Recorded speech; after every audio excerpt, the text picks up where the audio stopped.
I believe that I can confidently speak on behalf of Alfred University by saying that we are very much looking forward to bringing students, staff, and faculty back to our beautiful campus in Happy Valley very soon. Today, the Student Affairs staff, along with our President, Mark Zupan, members of his cabinet, will attempt to answer the questions that you may have with respect to reopening our campus, and listen to the concerns you may have that perhaps we have not thought about yet. This will enable us to refine our plans and partner with each of you to make our return as safe as possible. We have hosted a few similar events in the past with great success. We would appreciate it if you would use the raise your hand feature, not in your screen though, but through Zoom, through the participation list, so that we can kind of manage and make sure that everybody's questions are heard and answered. In the past, the chat has gotten very cumbersome and we've missed some questions. We want to make sure that we don't do that again, because one question asked and answered to all may be very beneficial. I will call on you once you have raised your hand in the participation box. There are several of my student affairs colleagues here with us, as well as individuals that have had integral roles in the development of our plan. I would like to take a few minutes to have them introduce themselves and the role they play on campus. Before I do that, however, if Mark Zupan is in the house, I'd like to have him share a few words with you.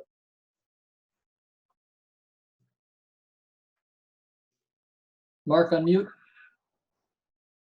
Got it. Okay. Thank you, everybody. Thank you for joining us. We're looking forward to our students' return or arrival in the case of our new students. We're pleased to have this opportunity to provide you an update, and very much a work in process. I was just on another Zoom call with our cabinet where we were discussing some of the latest nuances. Here are the key updates, and we will be arriving at a final plan and letting you know about the staggered arrivals by later this week. But we still have to finalize some details with our staff over the next few days. There have been some important developments that have militated toward this over the last 10 days, roughly. First of all, New York State categorizes certain states as high risk. Last week, 10 states got added to the high risk category. This week, another 3 states, along with the District of Columbia and Puerto Rico. And we have to be mindful of the states, the 16 that still aren't deemed high risk. Will they tip into that category? That very much can still change over the coming weeks. Second thing, courtesy of and thanks to the generosity of 2 of our trustees and alums, we've been renovating our largest residence hall over this summer, Oppenheim. It's on track, it's on budget, it has 150 rooms. The plan, though, has been for it to be available August 18th. And so we have to be mindful of that capacity issue and when it's coming online. Number 3, the lion's share of the feedback, one of the key pieces of feedback from students and their families, was the closer to the intended start date of August 24th, the better would be for them and their families in terms of transportation, finishing up internships. And then we have to be mindful in the high-risk states, so students coming from overseas and high-risk states outside of New York, that we're appropriately adhering to public health guidelines. So the plan that we are seeing emerge is the following. We still intend to start on August 24th on schedule. To level set everybody and to ensure a further measure of safety, we are envisioning now the first 2 weeks of classes being fully online, because we have to onboard students from high-risk areas, from international. Starting next week, we'll be welcoming students from overseas, from other countries, as well as certain other states outside of New York.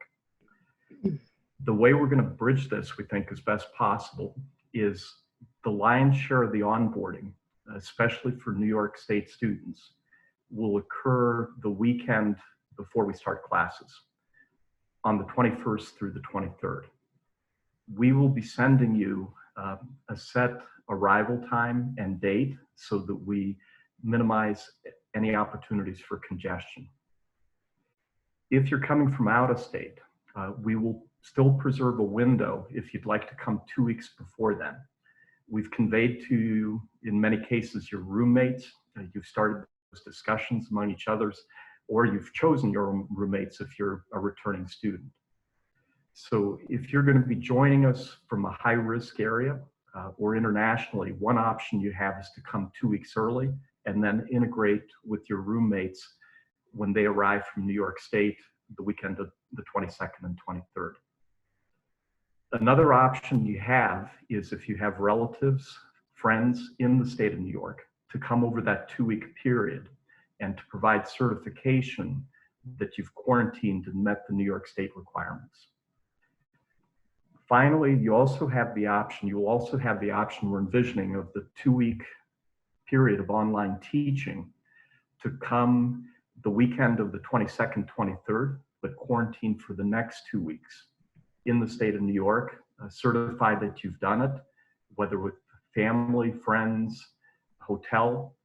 If we have any capacity in the Saxon Inn still left or in residence halls, we'll make that available so long as we can ensure the onboarding safely and meeting the quarantine requirements.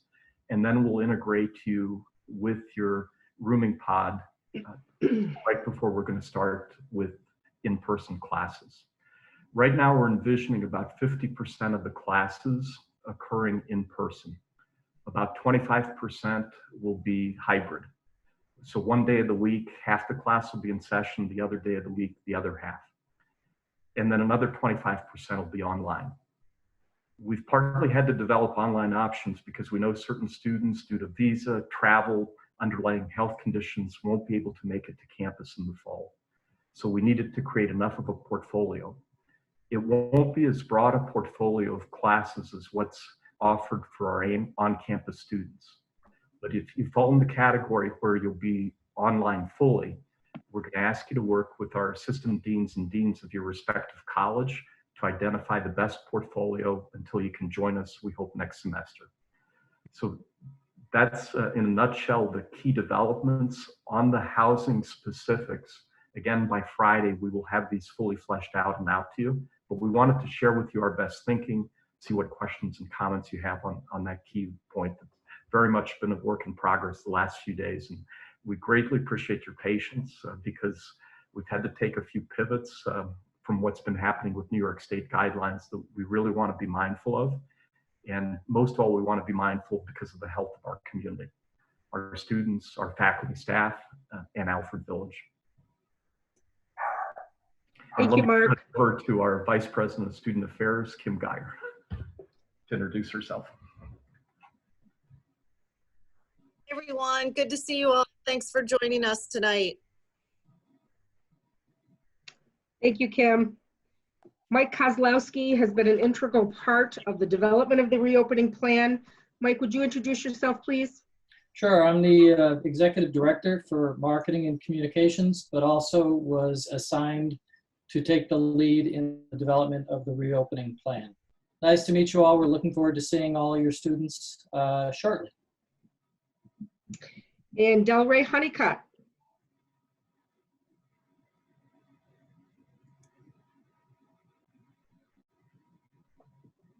Okay. How about Alice Halloran? Made sure to unmute. Hi, everybody. I'm Alice Halloran. I'm the Interim Director of Residence Life here at AU, and we're super excited to welcome your students, and if our students here back to campus in August. Thank you. Tamara Kevy.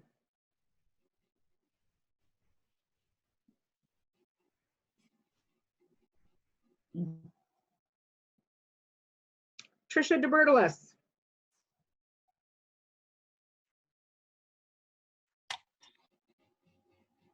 Hi, Tamara. Can you introduce yourself for me? Yes, I'm so sorry. I didn't realize my mute was on and I didn't learn from Alice. I just want to say welcome and very much looking forward to having your students join us. I'm the Dean for Student Wellbeing. Thank you, Tamara. Is Trisha on? Yep, this is Trisha DeBertolis. I'm the Associate Dean of Students and really excited for your students to be coming back to campus. Thank you. John Lewis. Yes, I'm here as well. I am the Director of Student Activities, so also ready to get students back and get some activities going with them, whether they be virtual or as we have a clean slate, hopefully we'll be good to get in person at some point. And John Dietrich. Hi there, I'm John Dietrich. I'm the Director of Dining Services, and we are anxiously awaiting you. We're making plans to make sure everybody's fed properly. Awesome. Thank you, John. And is Marcy Bradley available?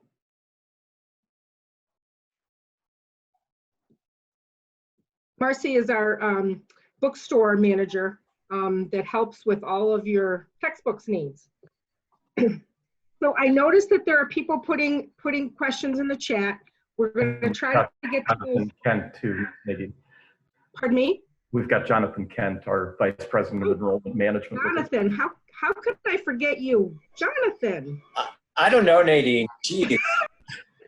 Good evening, everyone. It's great to be here to hopefully answer all of your questions that you have. I'm very familiar, well, hopefully we'll be more familiar with all of your new incoming students as I'm new to Alfred, but all of you returning families, I look forward to meeting you and your students as well. So thanks, Nadine. Sorry about that, Jonathan. No Don't take it personally. That I'm noticing a lot of questions in the chat already. We're going to get to those as soon as possible. I'm really going to ask that you raise your hand in the participant page so that I can call on you as you raise your hand. Right now, though, I am going to turn to Tamara and Kim Geyer. There's a lot of questions about return dates that are coming through, so I think we probably ought to head that one right up.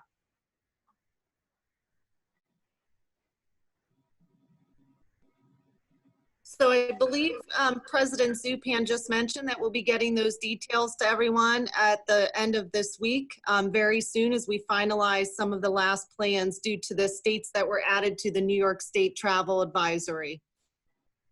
Thank you, Kim. There was a question from a parent that privately messaged me about storage units and if there are going to be any transportation provided for students to get their belongings out of storage here in the local area. I can try to handle that question.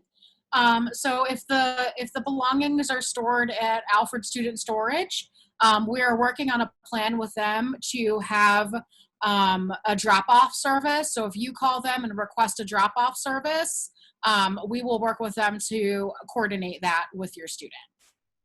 Thank you, Alice. A question, wondering if roommate is from Florida and my son is from New York, does the roommate quarantine for 14 days before my son moves in?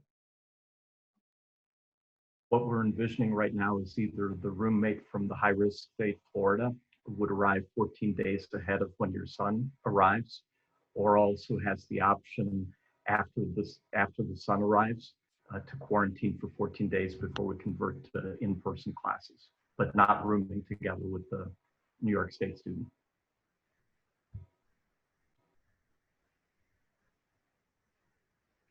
We are coming from Elmira. It looks as if my daughter has a single. I am concerned if they are online for 2 full weeks, feeling very alone. And that's where we're working on activities. What can we do to engage, but at the same time being mindful of protecting our bubble. We're going to be asking each student to sign on to a Protect the Lux, wearing masks, socially distancing, so personal hygiene. If you're coming from out of state, the high-risk area, you also have to register with the Department of Health with New York State that you're going to quarantine for 14 days. So we're going to try to strike the right balance, and it's important to do it right. And just to underscore compelling pieces of evidence on masks, the two probably best pieces of evidence I've run across, one is the 2 hairstylists from Missouri that both came down with COVID-19, and then tracing revealed that they had worked on 179 customers between them. Not one of the 179 contracted COVID-19, because in those cases, both the customer and the 2 stylists were wearing masks. And another study that just came out 2 days ago concerned cruise ships.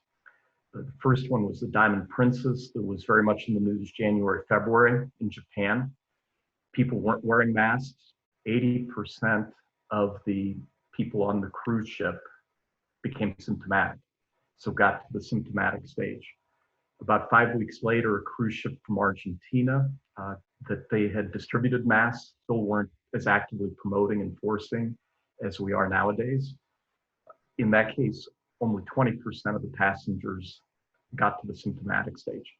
So masks have great potency, and we each have to be cognizant of taking the steps. We bear this responsibility because we don't want to go to the new norm. We want to preserve as much of the old norm that we know has such salience and potency. Thank you, Mark. We have a Christine Wulowich with a question. You can go ahead and unmute yourself.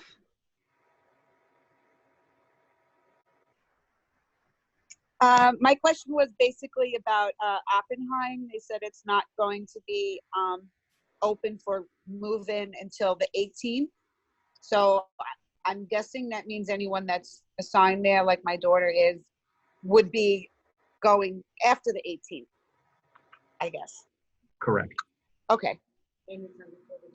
And between the 18th and the 21st they gave were like ballpark dates, or was it even later?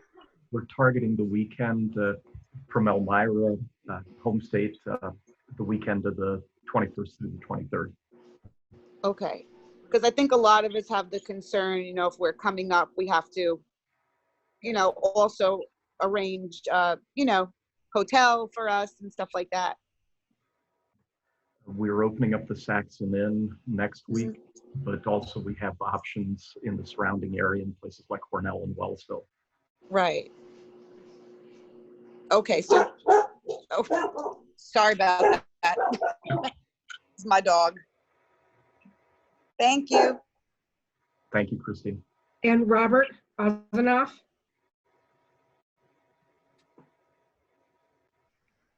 Robert Osanoff, you can. I'm here. Unmic. Thank you very much for doing all this. I really appreciate all the effort you guys have put into keeping us informed. My kid lives off campus, but in housing in the Halal house, and do they have the option to come back any earlier than the 21st or the 23rd if they wanted to? Alice or Tamara?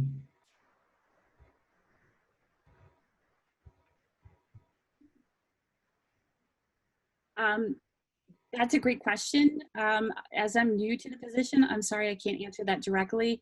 Okay. If considered part of residence life or a house that is operated through the residence life department, then we would need you to stick to the dates that are established. Okay. Student is moving off campus to a private residence or a place that they've rented, then yes, they could come back sooner than the dates for move-in established for residence life. I hope that answered your question. So since it's part of the school, you're saying they have to stick to the guidelines, which is fine, but my kid's sick of me, so I just wanted to know if they had the option to get away from me and finally. Hi, yes. This is Alice speaking. Yeah, we would ask that your students stick to the arrival dates that we are asking students to come by. Not a problem. Because it is considered on-campus housing. And one more question, if I can. As far as even though they're off campus, any rules about them leaving their residence to go to town or to go to Walmart? Is there rules pertaining to that? Which I'm sure other people have the same question too. We are treating our houses, our special interest houses, as on-campus housing, and so they would need to abide by the same quarantine rules that our students that live inside the traditional residence halls are asked to comply with. So to follow up on Alice's response, we will be working with our off-campus students to reinforce with them the same expectations we have for on-campus students in terms of wearing face masks and trying to stay at home. If they need to go into the village, making sure that they're following proper social distancing and wearing face covers and just running out to do quickly what they have to do. But for the most part, we really want people to stay within their residence for that quarantine period. And Carl Huber. Hi, I'm an art student, and I was wondering how that 2-week quarantine would affect studio access if I'm permitted to be in the studio, like I normally would be, or if, for that online period, if I'm not allowed to be in the studio. The first 2 weeks, we envision being fully online. So we've been working with our new School of Art and Design dean, Lauren Lake, who joined us over the summer. And she's been working with the faculty of what material can be delivered then, and then safely onboard you into the studio. So does that mean I will have access to the studio or not? Just I probably won't be in any classes. I'll just be in an independent study because I'm a senior. Yes, so it'll be online and not with access to the studio. Okay, thank you. Yep. There is a question in the chat about asking, will students need a physical and COVID testing before they come back? No, Michael? Nope, they do not. That's the purpose for having the quarantine period before classes start. Once they get here, by the way, they will be screened, which is basically a battery of a few questions and a temperature scan. But otherwise, they are not required to have either a physical or a COVID test prior to arrival. And you'll see on our website, it went live a few weeks ago, daily screening test that any faculty staff that comes to campus has to fill out by 10 a.m. It's the same approach we're going to be using with our students. And we're going to be asking our students to get in the habit of doing that even before they arrive on campus by 10 a.m. each morning. And the 2 weeks initially of online teaching will allow us to also help reinforce that habit. Just to answer Angie's question, when are students starting to move in? Angie, that hasn't been all completely confirmed yet. You should have that plan by the end of the week, early next week. Bruce Rubin.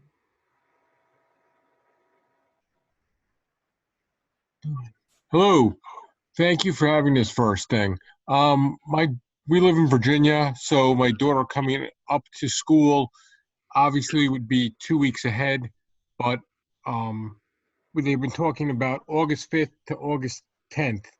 When are we going to find out? Because August 5th is rapidly approaching. If I need to have her packed and drive back up there, I guess the sooner the better. And the other question was answered by, we don't need a test. So I was wondering about the time frame of getting a test back at that point. By Friday at the latest, Bruce, thanks for asking the question. And we're aiming to create options. So if there's an opportunity to quarantine off campus with family and friends, and then start with the in-person component 2 weeks after August 24th, we wanted to also explore developing that option. There's two questions regarding fall sports and whether athletes are coming in at a different time.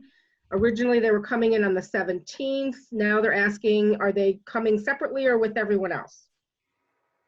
They would come with everyone else. Thank you.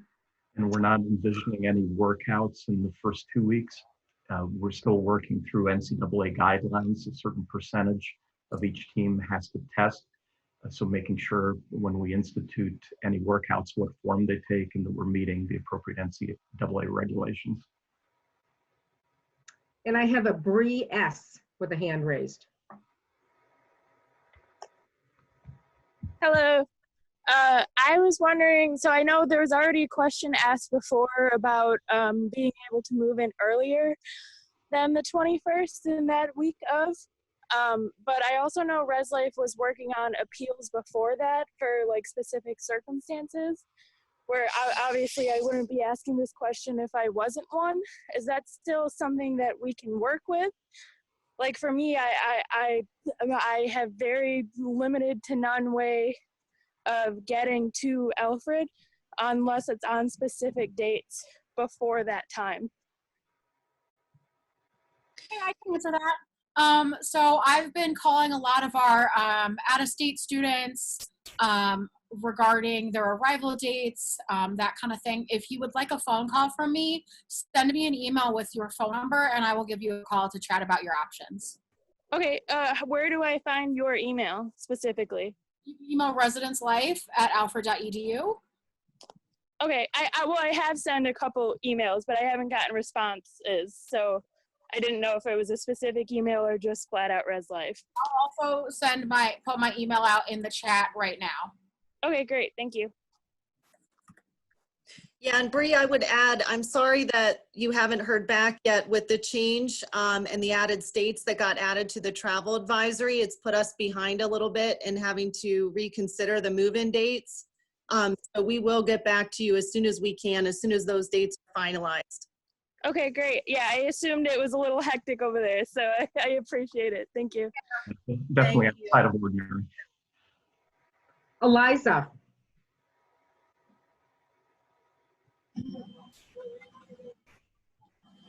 Eliza, we're unable to hear you. Oh, can you hear me now? Yes. Okay, so I'm coming from Florida. I already bought my plane ticket for the 5th because I bought it as soon as the dates were released, and then it switched to changing it as per state. Would it still be okay for me to come on the 5th? And I also have a follow-up question. If you send, I just put my email up in the chat. If you email me your phone number, I'll call you tomorrow to chat about that. Okay. And I guess my follow-up question is, since Oppenheim isn't going to be open until the 18th, that's where my dorm is located. I know that I'll have to quarantine. Where would I be quarantining at? Alice, do you want to take that? Any student that arrives earlier, we would put you in a lovely temporary quarantine space for you. And then once quarantine is over for the remainder of campus, we'll move you to Oppenheim. Okay, awesome. And may I ask one more question? Sure. I have to fly there because I don't have any other means of transportation.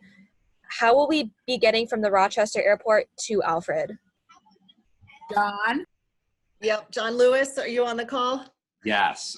So that's where I've been working already with our Res Life office and our motor pool office to coordinate shuttles coming from the Greater Rochester International Airport to campus. And as of today, when this new plan rolled out, we're going to be adding those in starting tomorrow for the 19th, 20th, 21st, 22nd, 23rd.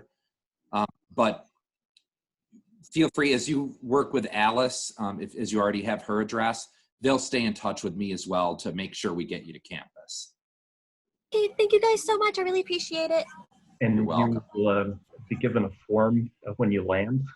And also the importance of registering with the Department of Health. We heard from a faculty member on a Zoom call today who came from a high-risk state that basically she's been getting a call a day from the Department of Health. I love that. Okay, that sounds awesome. All right, thank you. Which was reassuring to hear the department state on top of that. Ooh, I love that. I love following up. Awesome. Thank you guys so much. You're welcome. There is a question in the chat from Melanie. Are students going to be allowed to leave campus? If so, won't that upset the bubble? What measures will be put into place to ensure students do not leave campus? Michael, would you like to take that one? I'll be happy to. So any student who is placed in quarantine based on being from an international venue or one of the 34 hotspot states at this point will be quarantined. Quarantine means that you will not be able to leave the facility in which you are housed, but it also means that your meals and any prescription needs or anything else will be provided to you during that quarantine period. Thank you. Colleen Phillips. Hi, thanks for taking my call.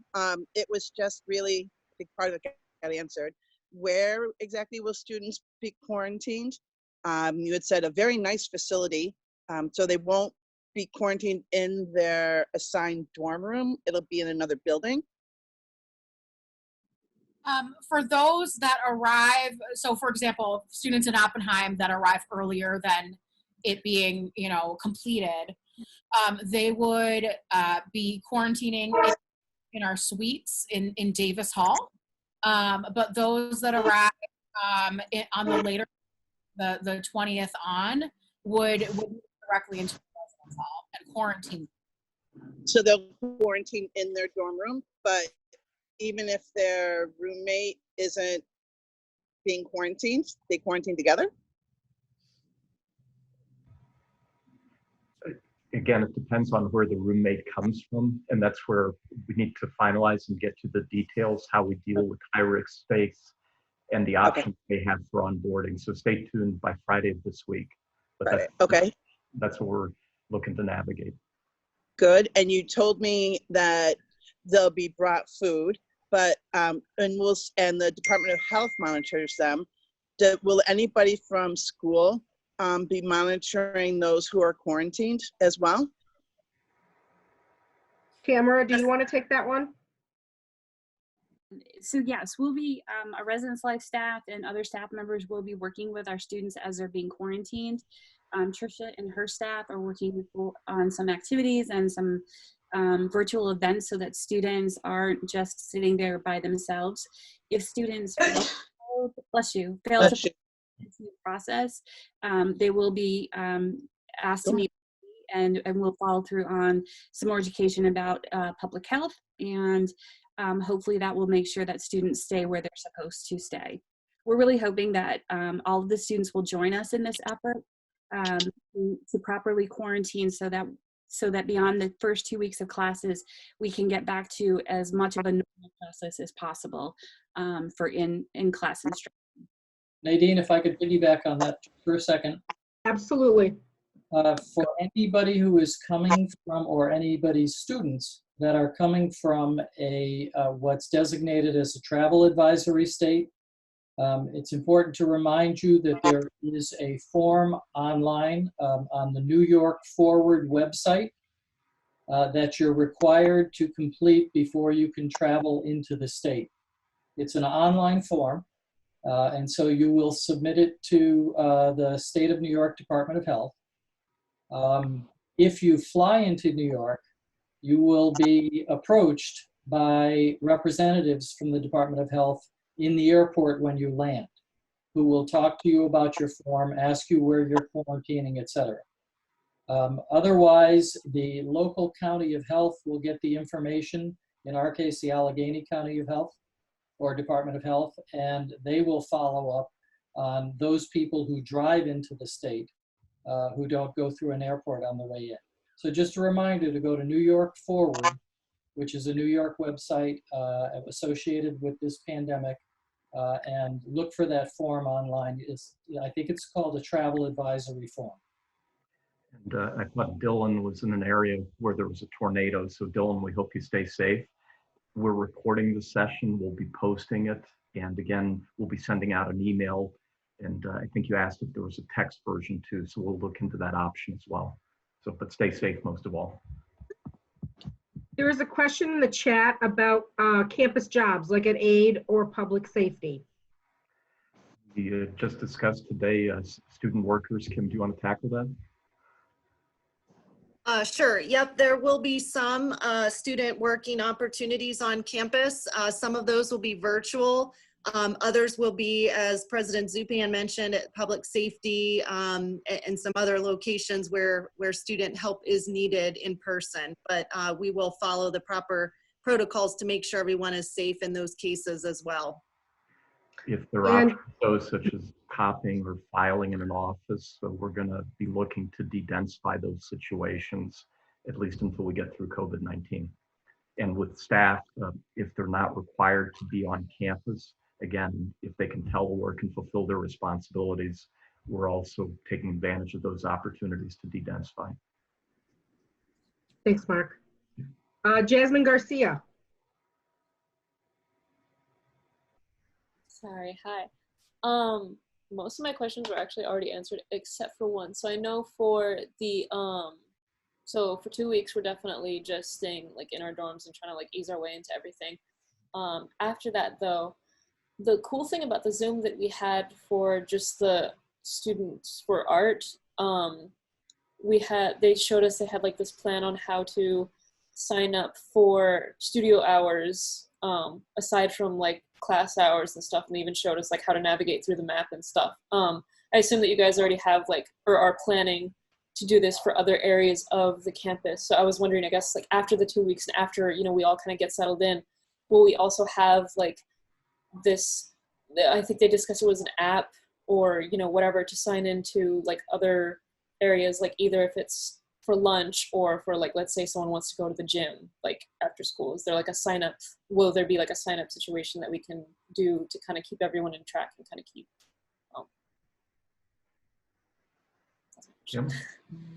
We will have an app for food service, and John Dietrich, who's on the call, can tell you more about that. That's for ordering your food and arranging for pickup, and also paying through the meal plan, or otherwise as well, I believe, if you need to pay with a credit card, for example. At this point, we don't have guidance that we can open up the gym just yet, so we're waiting on state guidance for that. John, we're allowed to open the indoor pool, but not the gym. There are 3 gym owners in the Rochester area that are suing the state to be able to reopen. But when the state provides guidelines, then we'll follow those with respect to the gym.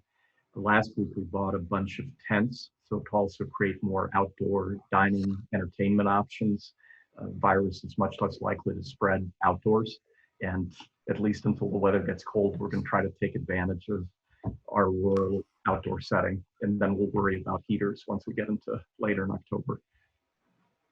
I can speak to the app we have for food.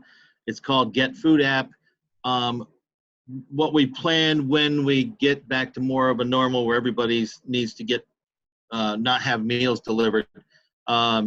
We've set up certain areas to make them extensions of Aid and Powell. All those will be pre-ordered, prepaid with your meal plan and credit cards.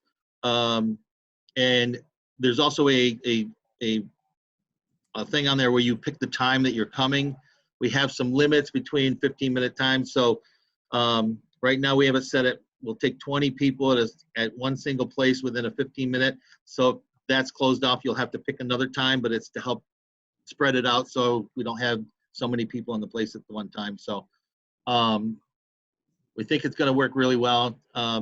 Aid Hall will still continue as an all-you-care-to-eat dining facility.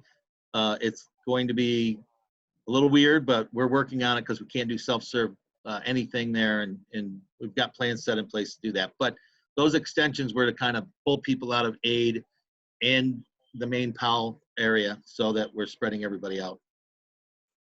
John, I know there is a question on whether Starbucks and Freshens will be available. Yes, actually, Freshens will be the only, so Freshens going to be on the main Powell Cafe where we have all the other ones. And I'll just tell you, and Starbucks will be open. When it opens, I'm not exactly sure now with this whole new plan. But yeah, that'll be open and you can use your meal plan. Again, it's gonna be pre-order, prepaid. We're not taking cash. You'll have everything on the menu to order. So when you walk in, essentially the way it should work is you walk in, you stay 6 feet apart until you pick up your thing, and then your coffee or whatever, and out the door you go. And we've got, we'll have directions on how you get out too, because we can't have you going in and out the same door. So yeah, that'll be open. Freshens will be open. And we're using the Midnight Cafe, will not be Midnight Cafe as you know, or Midnight Express, I'm sorry, as you know it. We're opening that up as an extension of Aid.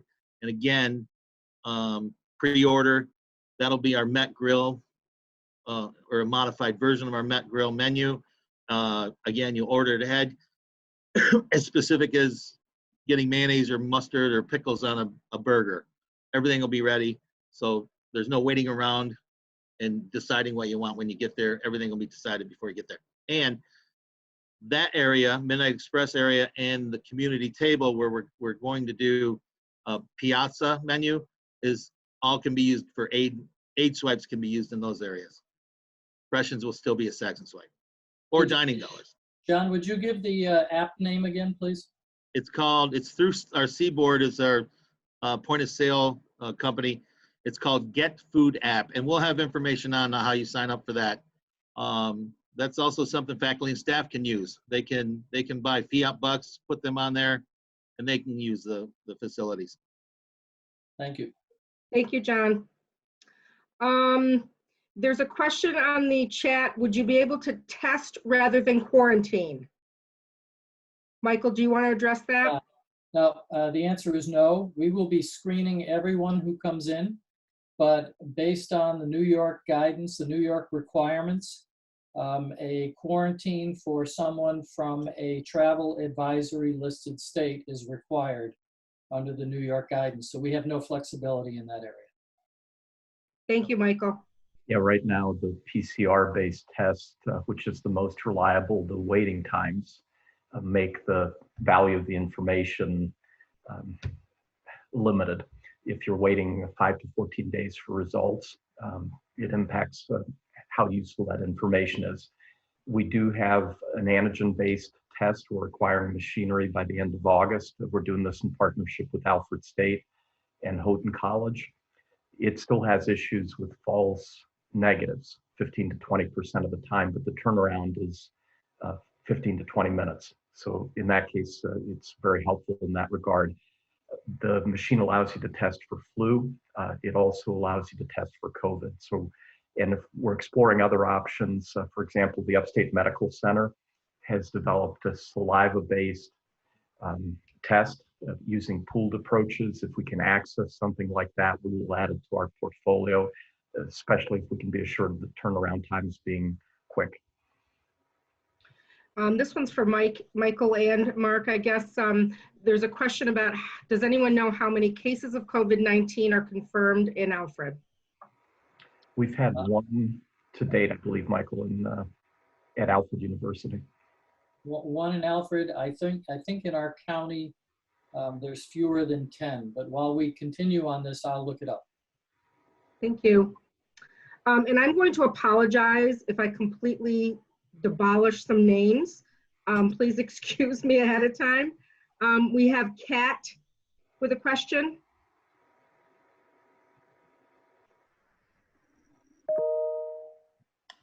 Hi, I actually have just one question. So I know I'm from a non-restricted state, so my state isn't restricted with anything coming into New York, which not a lot of questions have been answered on that. I understand that you're quarantining everybody, which I heard from Residence Life that if I show up on the 5th, which was my original move-in time, that I'd have to quarantine for the entire month until new students come in. Well, I have a very specific case. I'm moving in a horse with me at the equestrian center, so I can't necessarily let him sit for a month or 2 weeks and not let him do anything. Is there any way that the equestrian center, since it's technically owned by the campus, if I can leave and go to the equestrian center from quarantine? We can certainly look into that, Kat. Actually, if you want to send me an email, I would be happy to look into it for you. There would be some questions, how you would get there. Do you have your own transportation? We may need to make arrangements for when you're there at the equestrian center to make sure that we're, spacing out visitors and things. So I'll put my email in the chat. Yeah, I have my own car, so I would be driving myself out there probably. Okay. And I already confirmed that I'd end up moving him in on the 4th. I can change that, but it would just be I would be rushing around to change everything. Because there's also vet documents that can only last for like 5 days.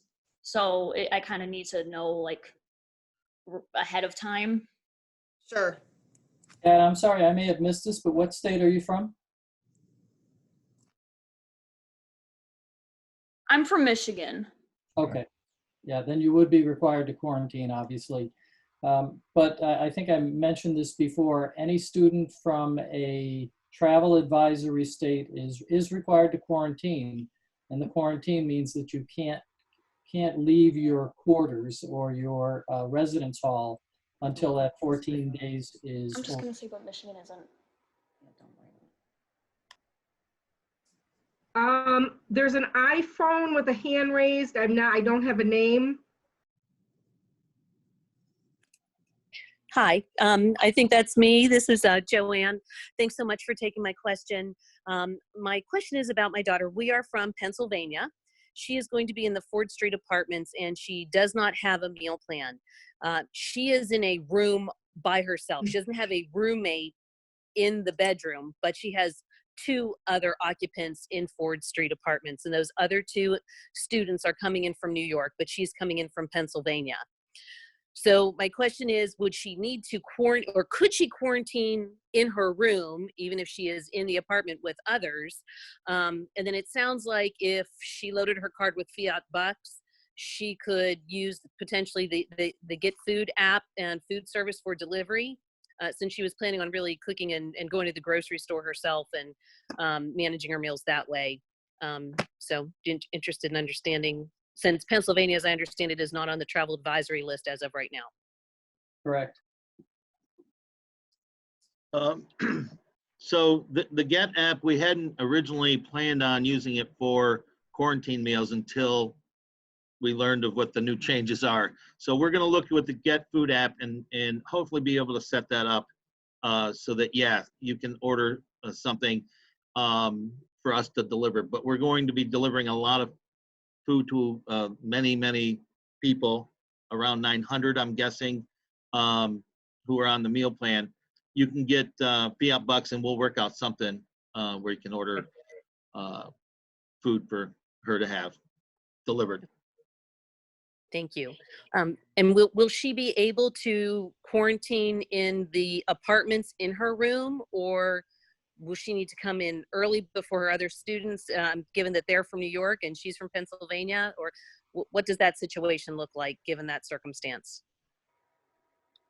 Michael, do you want to take that? Sure. Pennsylvania right now is a non-quarantine state. They've, not to get too much into the weeds, they've seen a little bit of an uptick lately, but certainly nowhere close to what looks like will become an issue over the next week or so. But that's a really good point to mention. Good idea always to go online, look at your state cases before you start planning to arrive, and determine what that trend line looks like. If you're seeing a significant uptick in cases, then it's possible that your state will become a travel advisory state before you leave for Alfred. And if you do that, then you will have to quarantine for 2 weeks when you get here. So always a good idea to stay in tune with what your state statistics look like so that you can better plan for your departure and arrival. Okay. So if I understand it, as of now, she would not have to quarantine because Pennsylvania is not on the list. But if that were to change, could she quarantine in her room in the apartments, or would she have to go somewhere else? Is it a single? Does she have a roommate? Not in the bedroom. She's got a single, but she's in the apartments. Each of the students has their own bedroom, but they have the common bathroom and kitchen. I'd have to hand that question off to either Alice or Tamara, because I'm unfamiliar with the apartments themselves.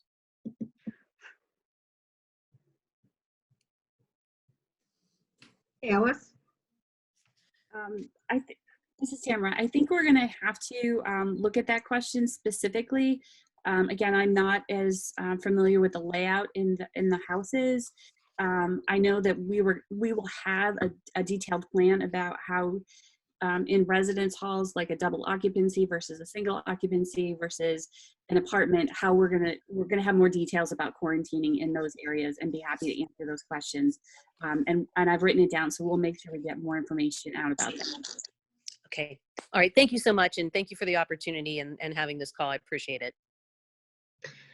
There is a question in the chat about fall sports. Are they canceled indefinitely? Right now, they're postponed. The earliest, and our league just announced earlier today, or no, yesterday, that winter sports, no competition until at least January. We still envision workouts occurring, provided we can meet NCAA Division III protocols, promote appropriate level of testing, for example. But like many other Division III leagues right now, the intent is to move the competitions until the spring semester. Thank you. Daniel has a hand raised.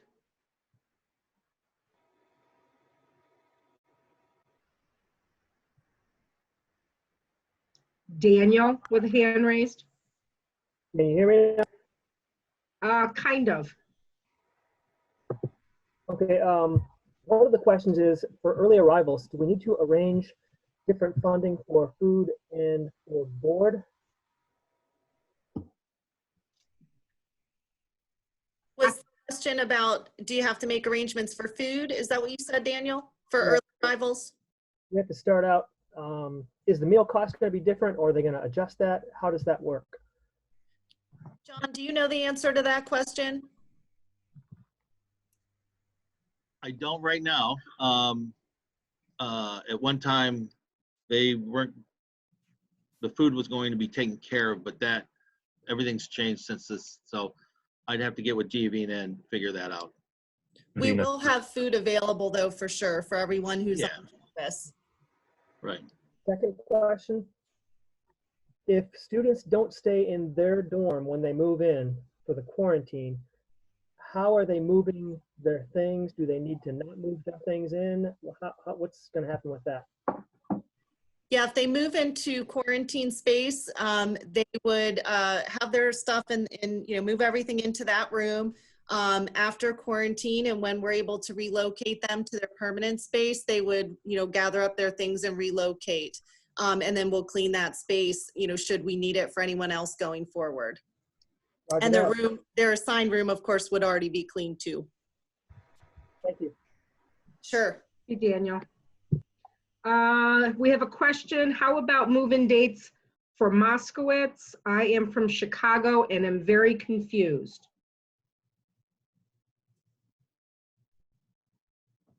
Alice, Tamara? And Illinois was one of the 3 states this week that got added to the high-risk category. So students from locations where they're at a high-risk location would need to quarantine on moving to campus. Was that the question? That appears to be, yes. Okay. Michael? Yes. Was there a question? That question. Did that answer the question?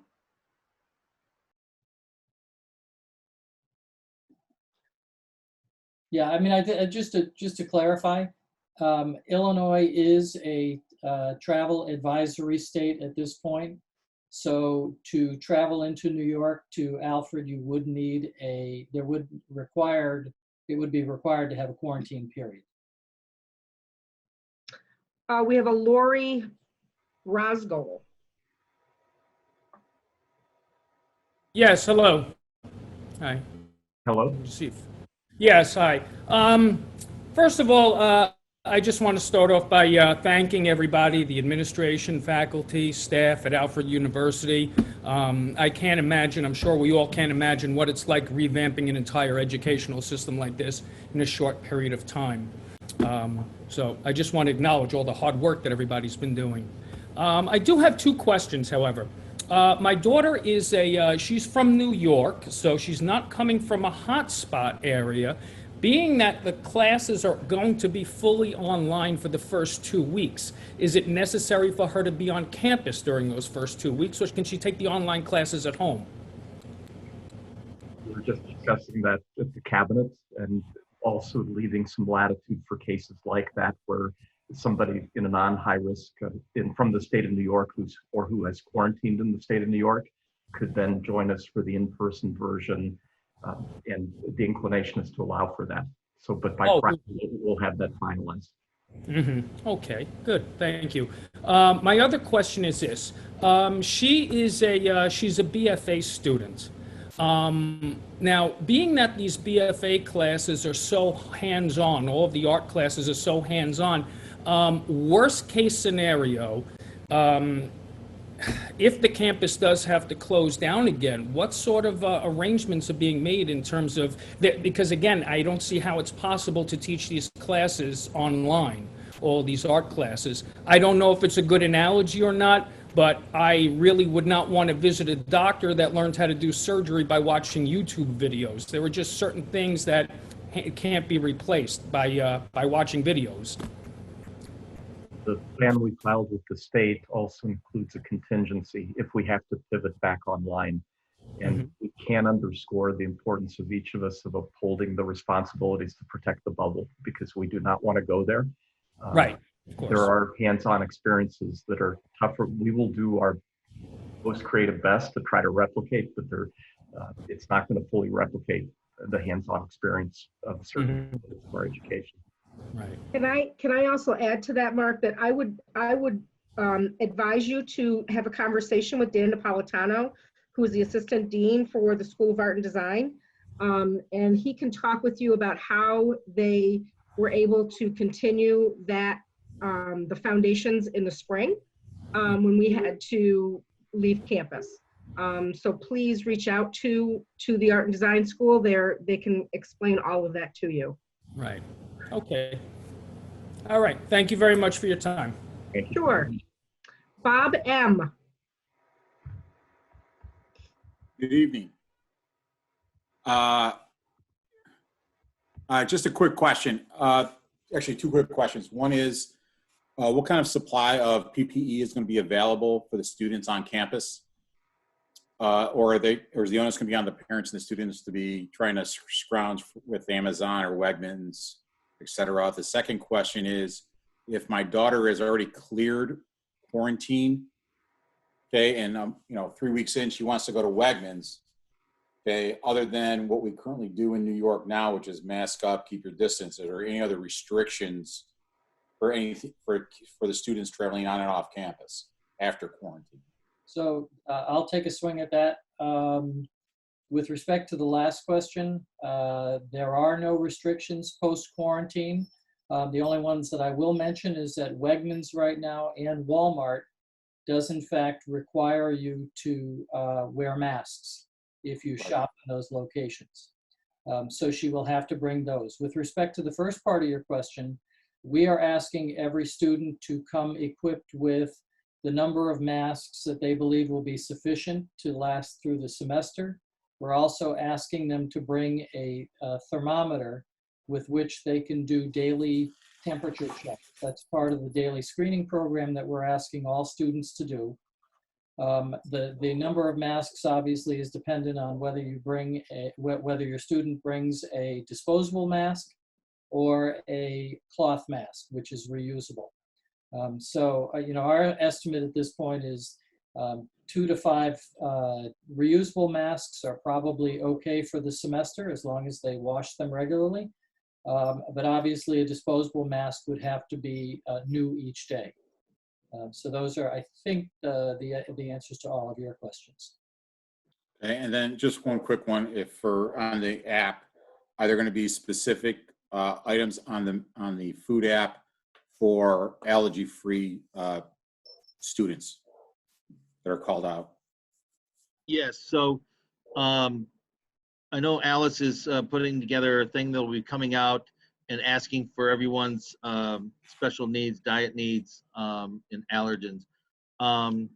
We'll have, when we get rolling, when everybody's out of quarantine and coming to our dining facilities, everything on the menu will be labeled, and we'll have plenty of options and notification of any allergens that may be in the food.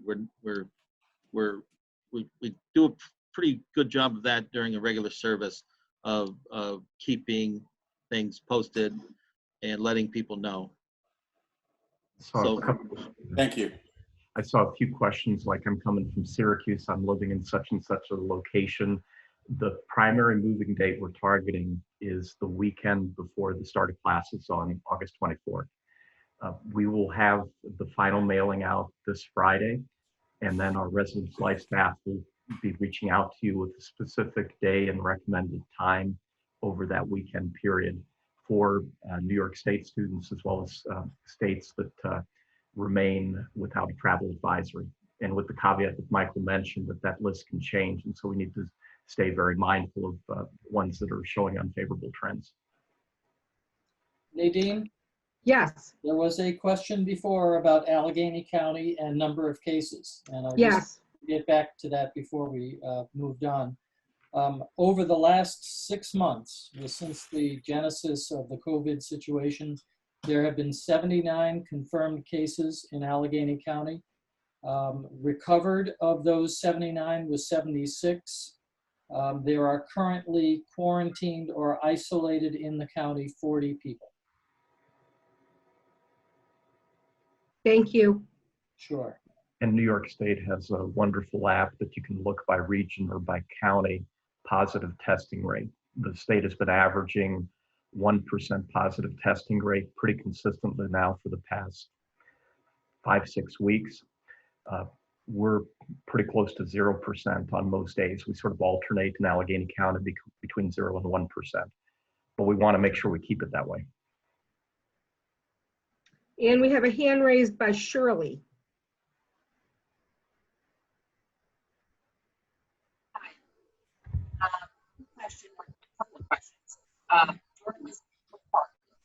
You're very choppy, Shirley.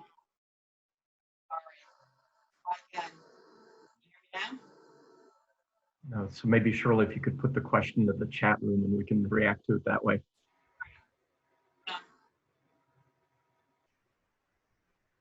Mary.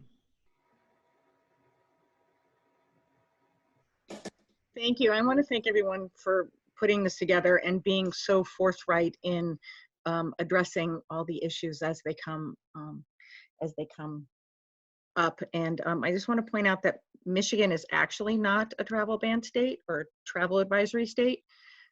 The young lady with the horse, but I have a son attending, and he is coming from one of the lowest states. And when I compare our county to all the counties in New York, we have probably 150% rate lower than everyone else. But my son's roommate is coming from one of the higher COVID rate counties in New York.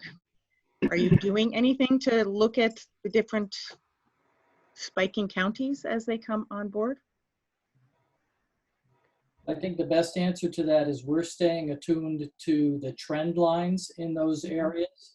If they're slightly higher than us, but they're under 10%, as Mark mentioned, we are comfortable that that provides enough protection for us, as long as students comply with all of the other health and safety recommendations that New York has made. The masks, the social distancing, the frequent washing of hands, etc. Okay. Well, the state averaged 1%.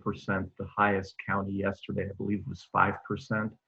There was another one in the 4% range, a few in the 2% range, and then most of them were in the ones or the 0 point something range.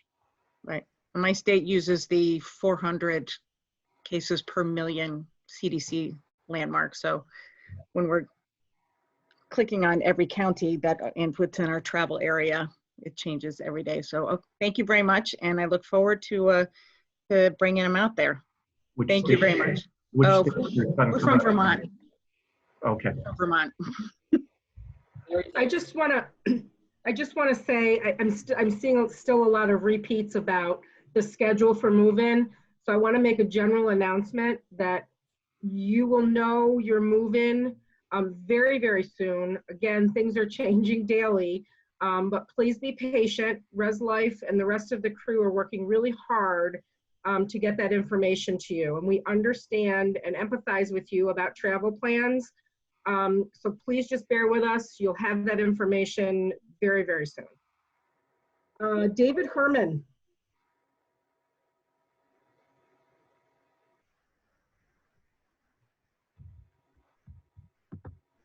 David, you have to unmute yourself, please. Yep. Yeah, there I am. Hi. I want to thank administrators for all their hard work, just like everybody else. So I have 3 questions. It might only be 2. So the first question is, our bill was issued, our fall tuition bill was issued without the financial aid package. I haven't had a chance to email financial aid yet. By what date will financial aid finish their work and post, send stuff over to the bursar so a new bill could be issued? Jonathan, you want to take that one? Yeah, David, they should be completed no later than the end. Is it a returning student? Is your student? Yes. Yeah. Yes. It should be done by the end of the week. If you don't hear from the end of the week, if you could, I'll put my email address in the side. If you could email me, and we'll make sure I get that to you. But I'll just be patient. I mean, I've ironed the issues out with the bursar, so I haven't emailed financial aid yet because I wanted to get those issues worked out. Sure. So so I'll just. That might be the holdup then. It could be the potential the holdup if you've been in touch with the bursar and been in touch with Jane. No, it's a separate issue. Okay. All right. It's just nothing's up. Like I know where to look in Banner. There's nothing there. It's blank. Okay. Okay, so that's great. The second issue is, so we're coming from Pennsylvania, and that's been addressed already. It's not a high-risk state. So is the intent that my son now will come the weekend before classes start? Or, I mean, should we just hang tight till Friday till we get notice? Yeah, and keep monitoring developments in the state of Pennsylvania. Kim's a native of Pennsylvania, so and we've got quite a few from the Keystone State with us. Okay, so, and is from hearing from Resonance Life by Friday, is that, can we count on that, or is it really into next week? Friday will be the general dates that we're targeting, depending on if you're coming from New York State or outside of New York State. And then likely next week, if you're coming in the bulk period, the weekend before the start of classes, with a specific move-in day and time. Okay, great, thanks. Thanks, everybody. Thank you. A question about whether there will be help moving students into the residence halls when they arrive. That's a great question. We are going to really try to limit the number of people on campus moving students in. So we are encouraging just one person moving into the residence hall. With that said, we also know that there are going to be situations where somebody may have heavy belongings or something awkward. So we are going to also try to have a couple of people around to assist with that. But we're really encouraging folks to only bring what they need for the fall semester, as we are asking students to move everything out at the end of the fall semester and take it home so that we can get that residence hall deep cleaned again, and also make any changes in housing assignments at that time, because we won't have that flexibility in the fall semester for roommate changes on a regular basis. Thank you, Tamara. And the other piece to that is we want to travel light for the fall semester, just in case we need to pivot back online. We don't want to go there, but so it'll expedite making that pivot. We're going to reserve the option to keep people in the same room from semester to semester. There's been some good progress made on vaccines. We've got an alumna working at Regeneron on a therapeutic cocktail that says they're making good progress. So if we have sufficient progress and that the picture looks different for the spring semester, that we preserve how much or how little moving in and out has to occur. But right now, the watchword should be travel light. Great, thank you. And we did get Shirley's question in the chat. Her daughter is living in Ford Street Apartments. She has no meal plan. How can she get food? I think we answered that earlier with regards to the app, where we're looking to get students access to that even if they don't have a meal plan. We're also looking into the possibility of getting food delivered to campus for students who are quarantined and unable to get to the store during that time. Thank you, Kim. Carly Kale.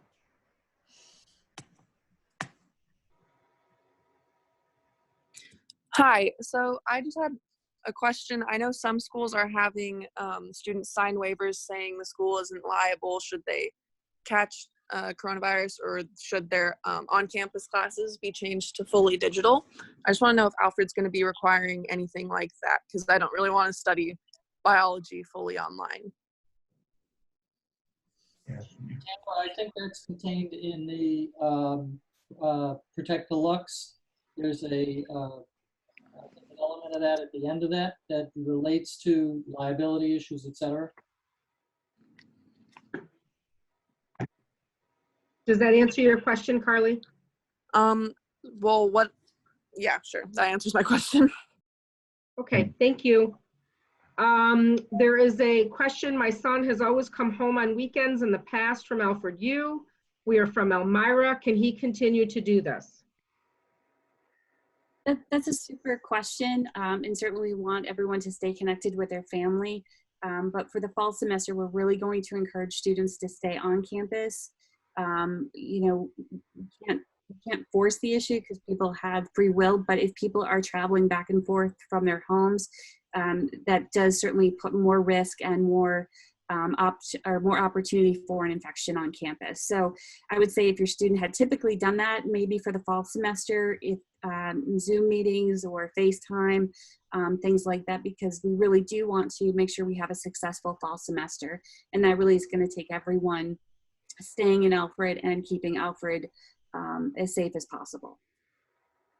Yeah, the basic concept being the bubble, and we're watching now Major League Baseball where there are more opportunities to go outside the bubble and more travel, and some of the risks that have cropped up relative to other sports that are playing more according to the bubble concept. And Michelle Exum. Hello, hi, can you hear me? Yes, we can. Thank you. Thanks for taking my question. So my question is regarding symptoms. So you're going to be screening students. If a student develops symptoms, will they be required to get tested? One, and two, if they do not require to get tested, what is the protocol for how I guess the school will separate that student or perhaps quarantine them? Will they be required to quarantine away from their roommate or from other students during that time until they stop displaying symptoms? So, Kim, is Delray on the call? No. Okay. So the best answer to that, and I'm cognizant of the fact that Jane Aronson is on this call, and she's an expert in this area, so I want to be careful here. So if a student develops symptoms, and again, one of the things that we're requiring students to do every day is a screening, which is basically an early warning system for symptoms along the spectrum. If a student demonstrates that they have a symptom or reports that they have a symptom, then they call the wellness center. The wellness center will first try and determine over the phone what type of symptom that is, whether that's a symptom that requires or demands additional follow-up. The first test that's administered to them if they go into the wellness center following that diagnostic call will be a flu test to determine whether or not that's a component of what they are exhibiting. If they fail a flu test, they will in fact be administered a COVID test. Once they're administered a COVID test, they will be required to go into quarantine until such time as the results are known. And obviously, once I'm looking at you, Jane. Once one more point, though, if I could, if they go into quarantine, then that also begins the process of contact tracing, which the center will undertake. Jane, don't forget. Jane, unmute, please. Okay. Thanks. There you are. Okay. So there's just a little bit of the nuance of the words here. If someone has symptoms, then what's going to happen is isolation, not quarantine. That's correct. Yes, that is correct. And that's a little bit different. And I'm not privy at this point to say much about that because that's a decision that you'll have to make. There's requirements for the isolation that are standard to the state and the CDC. And I could do that, but I don't think that's important right now. It's just important for everyone to know that it steps it up to another place that's not quarantine. And we will have a clinician who is making those determinations, obviously. Thanks for clarifying, Jake. Thank you. There is a question regarding transportation for those coming from New York City, since the regular buses are not running to Alfred. Oh, and that's a good point. We are researching options for bringing students from New York City to Alfred. We are looking at a number of different options, one of which is a company that's owned by one of our former graduates who owns a bus company in this area. So we'll have more information for that shortly. We also have some buses, and we have a trustee who's the deputy mayor of Manhattan with pretty good connections to the transportation network, who's also helping us to identify options. Thank you. Larissa Gillette. Hi, thank you. It's Larissa Juliet. Can you hear me? Yes, we can. Thank you. Yes, hi. I'm just concerned about how the bathrooms are going to be managed. I'm concerned about getting up in the morning and washing my face and sharing a bathroom and sinks with, you know, a number of other students during quarantine. And then after quarantine, I'm concerned about the showers. I'm concerned about the ventilation in the bathrooms. So that would be my first question. Is there going to be a schedule? I will leave the question about a schedule to Student Affairs. And then I can talk a little bit about the cleaning schedule. Larissa, that's a great question. We will be making some more decisions in terms of the functionality of the residence halls, including using of kitchens as well as bathrooms. We certainly be working with our facility services to ensure that the bathrooms are cleaned on a regular basis, and maybe even a little bit more than we normally would clean them, and to a deeper cleaning, which is what I think Michael is going to share the information. Certainly, I've written this question down, and I will work with Residence Life to make sure that that is in place before students arrive. And would there also be a limitation on the number of students in the bathroom or taking a shower at the same time? I think we would definitely take that into consideration. We are looking at a fewer less students on campus than we had in the past. So we do have a little bit less density, but certainly would be looking at that case by case depending upon the bathroom. I will make the assumption, and Michael, please jump in, that we will also be looking at for example, if you've gone into a public restroom lately, you've seen that maybe one of the sinks is blocked off. I think we would be looking at that type of situation too, to make sure that everyone is using the facilities as safely as possible. We have 1,480 beds on campus. As of a few days ago, we had requests for 1,020 beds being used, and we imagine that that number will come down somewhat. So we've been, that'll help de-densify, but then other protocols like sinks and toilets and showers, we're still in process. Okay, also this might be jumping the gun. If an emergency situation occurs, will parents be provided in advance with the names of hospitals so that they can check whether their insurance is compatible? In an emergency situation, if a student does need to be hospitalized? Yeah, I think we should definitely plan on doing that. The issue that we have in this area is, as we've used the term before, density. The density of hospitals in this area is relatively low. The number of beds available is relatively low. So what I think we would end up defaulting to is we would provide you with a list of the area hospitals that would serve us. And then closer to an actual emergency, we would have to communicate where that hospital was that was serving your son or daughter. We've been in discussions with the area hospitals in Wellsville, in Hornell, in Dansville. They're affiliated with the University of Rochester system, and we're part of their regional network. Would you then recommend that parents just start reaching out to their insurance companies to see?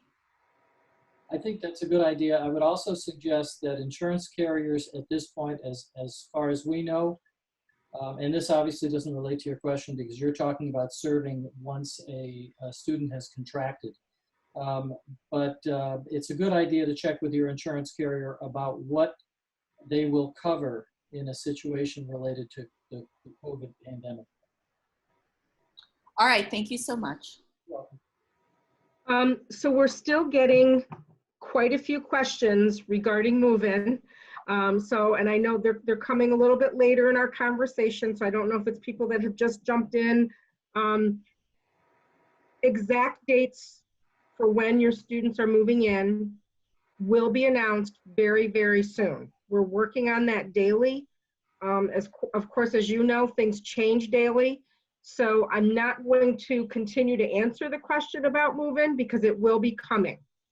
Okay, Georgianne Barnett.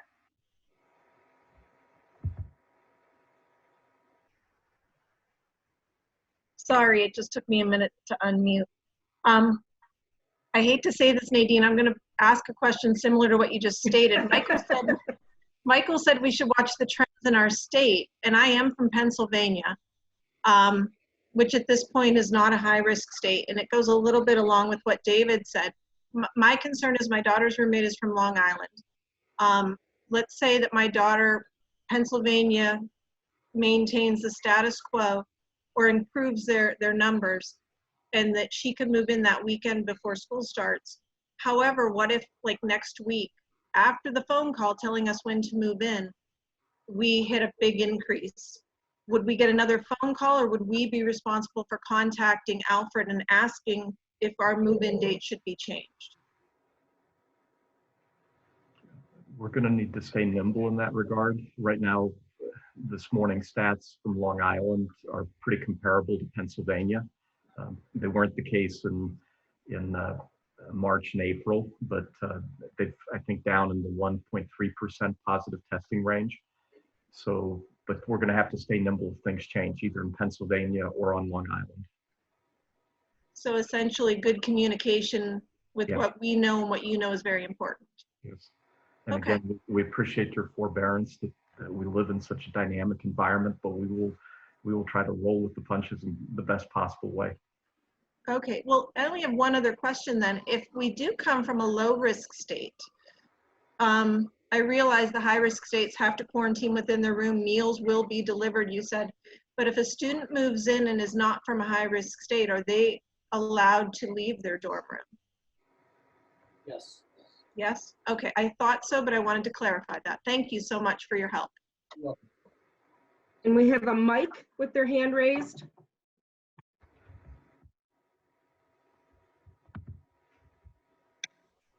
Hi, I've been trying to kind of figure some things out, but there's a lot of questions that kind of have been echoing in the chat that are not really being talked about.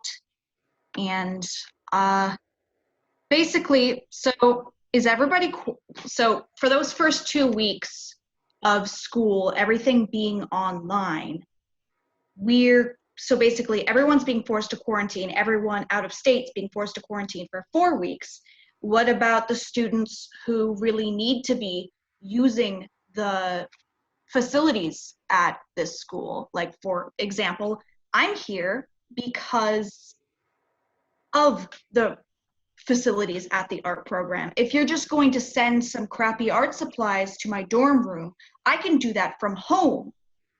Why am I paying $1,000 in tuition to do what I could do watching YouTube? We're trying to balance safety concerns and the number of high-risk states out there. So the first 2 weeks will be online. And again, just to clarify, we're also trying to be as mindful as possible from people coming from high-risk states of meeting the health guidelines on quarantining. So one option is to come 2 weeks earlier and then integrate with your roommates. Another option is to come when the bulk of our students are coming the weekend before the 24th, but then have a mechanism so you can certify them being quarantined in the state of New York. So when you integrate with your roommate, then when we switch to online 2 weeks in, we've level set everybody on campus. I realize it's not ideal, but the 2 weeks is intended to provide a buffer to level set everybody. Yeah, and just to clarify a statement that you made, you said some students will be required to quarantine for 4 weeks. There shouldn't be any student who's required to quarantine for 4 weeks. Students who are coming from the international areas generally are coming in between the 5th, the 7th, in that range. They're going to quarantine for 2 weeks. After that 2-week quarantine period for them, they're free to leave their dorms, their apartments, etc. So how about this? When during that 2 online weeks, will art students be able to go into the studios and actually do their work? Because really, what's the difference between I'm not seeing much of a difference between online, that first 2 weeks of online and quarantining, because it's not like we're all going to be congregating. And if it's online, why do we even have to come? A lot of people have been asking, can we just like if they're in state, can we just come after those first 2 online weeks and just spend the time at home? Yes, and that's what we're working toward, creating that flexibility as well for in-state students, or if you've quarantined within the state for 2 weeks prior to the start of in-person classes. So how about this? For all the students that don't have a meal plan and are not on a meal plan for a very specific reason, because some of the people who have been at Alfred it's kind of expensive. Sometimes it's easier to cook. What are you going to do if you are requiring those people to quarantine and they can't eat what is being provided on campus due to allergies or dietary restrictions? We're going to try to meet those. So, John, I don't know if you want to elaborate at all, or Kim.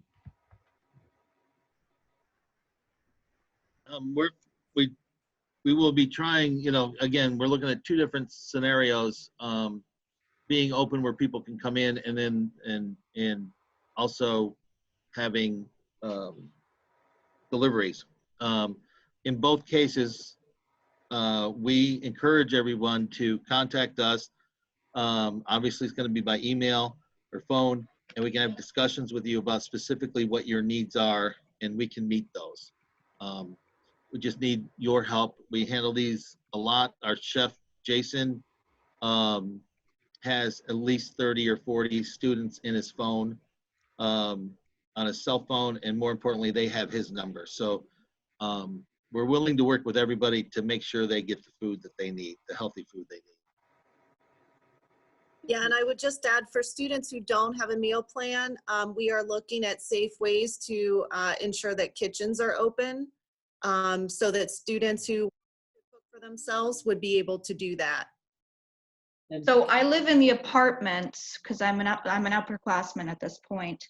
And would there be anything that could be done for, like, having someone go to Wegmans and picking up certain orders that, like, we could place an order online and have it do like a pickup or whatever? Would we be allowed to do that? Yeah, that was mentioned earlier, that we're looking into the possibility of arranging for delivery. We're trying to figure out the logistics to see how it would work, but yes, we are looking into that.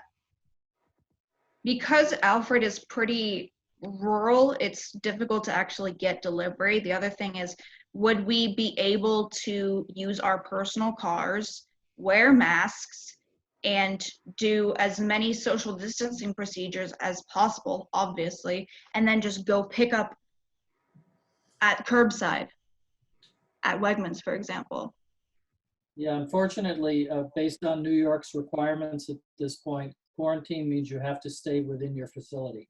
Actually, from what I understand, I've been in contact with some of the contact tracing people. You are allowed to go out if absolutely necessary while you are wearing a mask and social distancing. Well, the current requirements, as they're stated by the state of New York, are the individual must not be in public or otherwise leave the quarters that they have identified. We don't have flexibility in that area, but that's one of the reasons. How are you going to enforce that? That's one of the reasons that Kim was suggesting we are working on providing delivery of groceries for you. I would appreciate it if you guys can send out a plan regarding that as well. I think that's definitely something that a lot of people are concerned about. Yep. So in that situation, would we not be allowed to leave campus during that first 2 weeks of classes then? Based on New York's requirements, yes. If you fall into Even for people who are in state? I have a lot of people who I know who are traveling from like 45 miles away who have not been in a high risk area. Oh, they're free to travel at will. the quarantine applies to high-risk states coming from outside of New York or countries. And to Georgianne, no, I'm not aware that Wegmans can deliver. I've never had Wegmans delivering. We don't have Uber, we barely have Instacart, just about anything. They have pickup, but that's pretty much as I've understood. Not to interrupt you, but I think that what we're doing is that we're working with the individual areas and the individual stores, because this is a special situation. So you can, normally you're absolutely right. They wouldn't deliver to Alfred. But under these situations, I think that the staff is trying to work with them as well as Wegmans trying to work with us. So I think because it's a special situation, people work with each other. I think there's one last thing that we just want to clarify based off of the questions that we've been having is, so students who are from New York, who are not from New York City, because that's a little bit of a different situation because of how densely packed it is, are students from New York able to travel freely during those first 2 weeks of classes? Yes. Okay. And even New York City, I believe now has gone to phase 4, Michael, is that correct? That's correct. Okay. In Manhattan, the latest positive testing rate as of yesterday, I think was 0.9%. So for what about other states that are not on that high risk list? Would they be able to do the same? Yes. Okay.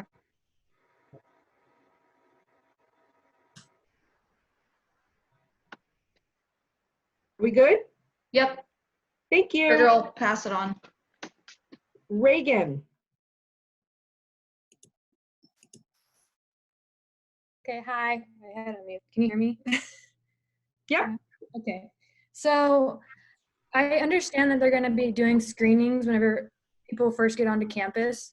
So if we get screened, why can't we just room with our roommate and just be quarantined during those first 2 weeks of class that are online? So like if everybody gets screened.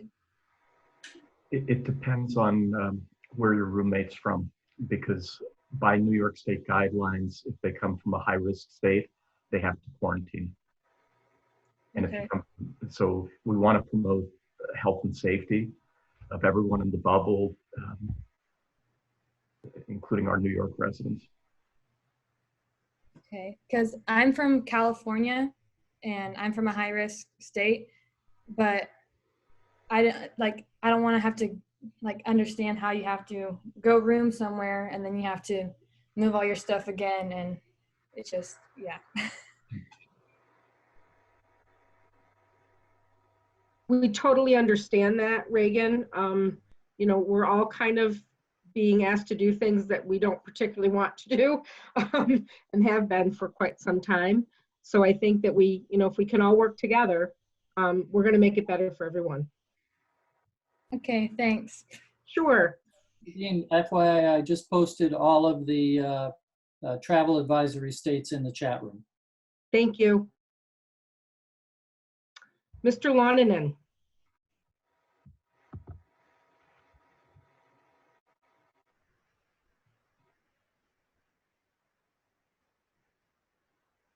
Hi, Nadine, can you hear me? Hello? Yes, I can. Yes. First off, I want to applaud you for all your efforts trying to put this thing together during these crazy times. My question, my daughter suffers from asthma, and she had RSV as a baby. Is there any provisions for her to bring a portable air conditioner to her room? She has one of those single units for medical. Alice or Tamara? That would need to go through our accommodations process. If you email me, I can send you information. Okay. All right, so she would have to go through a certain procedure. Who would she have to contact for that? It would be Liz Shea. She's the one who approves those medical accommodations. Okay, I appreciate it. Thank you. All right, yeah, thank you. Alyssa? Altadonna? Hi, can you hear me? Yes, we can. Okay, so I have a few questions. One of them is if students from high-risk states are being quarantined in their dorm rooms, how is it a quarantine if they're still using the community bathrooms? Because I know I'm coming from an out-of-state state that is not on the high-risk list early, and I live in a dorm room that has community bathrooms, but other students are coming at the same time as me, quarantining in my dorm room from high-risk places. They're using that bathroom too. So how is it a quarantine? That's the details we're seeking to navigate. So giving students the ability to come 14 days earlier to make sure they pass through the quarantine mark, come with the bulk of students, but quarantine off campus. If there are no accommodations we can provide on campus at that point, join us when we turn to in-person classes. So we're trying to address exactly those points and make sure we keep everyone safe and meet New York State public health guidelines. Okay, thank you. And then another one is if classes are moved fully online and we have to move back home, if students cannot learn online, say I'm a biology student, I know I will not be able to learn organic chemistry and everything to the fullest extent and be confident that I know it and move on to like med school with that knowledge. Is there an option for us to drop the class, take the semester off? And if there is, what'll happen to our scholarships? If we're on scholarships, what'll happen with our financial aid? Will that be dropped as well? Will that be saved for us? How does that work? What we did when we pivoted in the spring was extended the drop deadline and also developed a pass-fail option. So we are going to try to be as accommodating as possible. And we'll have to work with our financial aid office in terms of how do you roll the financial aid to the next semester. Okay, John? thank you. Thank you so much. Yep. Erin Munther. Hi. My question was wondering if any visitors who have also been quarantined would be allowed after September. That's probably too soon to tell, though. No. If they go through certain screening protocols, for example, if we have contractors on campus, prospective students, how they check in with public safety, so for tracing and for safety purposes. Okay. We're going to try to minimize to just the essential visitors. All right. Yeah, and at this point, we're still looking to restrict visitors into the residence halls as well, unless the situation gets better later on and we can change that. So we've gone over quite a bit of our time, and I know that there are a ton of questions still coming. I think what I'm gonna look for some guidance here, but I think what I'm going to ask is that I know that we can capture the chat, and we'll be doing that because we're recording, so it can be turned into text. I think what I'm going to do is ask that we do that, and we can formulate some answers. There's a lot of repeat questions that are coming through.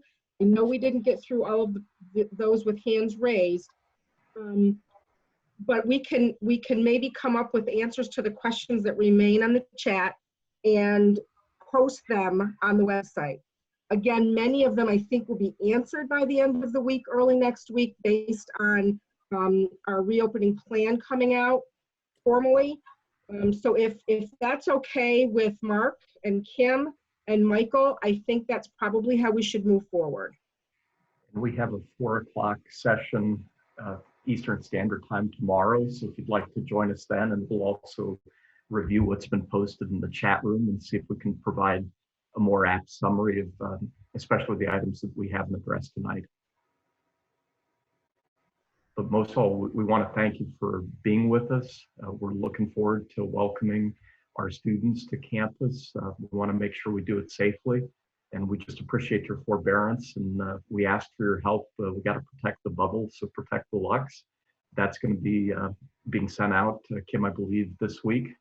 And we're going to be asking students to affirm that to our website, that they're committed to upholding their end of the bargain, and we're going to be doing likewise with our faculty staff. Thank you all for joining us. And again, you can join us again tomorrow at 4 o'clock if you'd like to. Good night. Good night, everybody. Thank you. Good night. Fiat Lux.